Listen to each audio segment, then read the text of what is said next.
عمرك اتعصبت بسبب تصرف حد تافه وحسيت إنك ضحية؟ بس يا ترى هو اللي عمل كده والّا أنت اللي اخترت ترد بالشكل ده؟ دينا كانت لازم تسأل نفسها نفس السؤال. في البنك اليوم ماشي عادي لحد ما دخل عميل غريب الأطوار، كان بيزعق وبيتنرفز على كل حاجة، ودينا كانت في وشه بالضبط. الراجل شخط فيها واتهمها بالتقصير رغم إن الغلط مش غلطها أصلًا.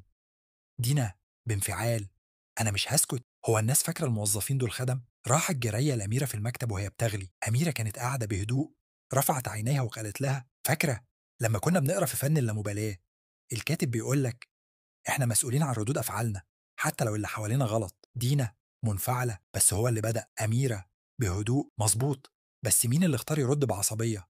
اللي بيحصل مش دايما بإيدك، بس رد فعلك دايما اختيارك. دينا سكتت وحست فجأة إنها كانت بتسيب الناس يتحكموا في أعصابها وكأنها بتسلمهم الريموت كنترول بتاع مشاعرها. دينا بهدوء: يعني أقدر أختار أرد إزاي حتى لو اللي قدامي بيستفزني؟ أميرة: بالظبط، مش هتقدري تتحكمي في الناس لكن تقدري تتحكمي في نفسك، وده أكبر قوة. دينا رجعت لمكتبها، المشكلة ما اتحلتش بس شعورها بقى مختلف. لأول مرة حست إنها مش ضحية. وانت كمان يا صاحبي الجميل، قولي بصراحة، آخر مرة اتنرفزت فيها هل كنت بتختار رد فعلك ولا كنت سايب اللي قدامك يتحكم فيك؟ شاركني في الكومنتات وقولي ازاي ناوي ترد المرة الجاية. ويلا بينا يا صاحبي الجميل، استناني في الحلقة الجاية لما نفهم سوا إن مش كل حاجة في حياتك تستاهل اهتمامك.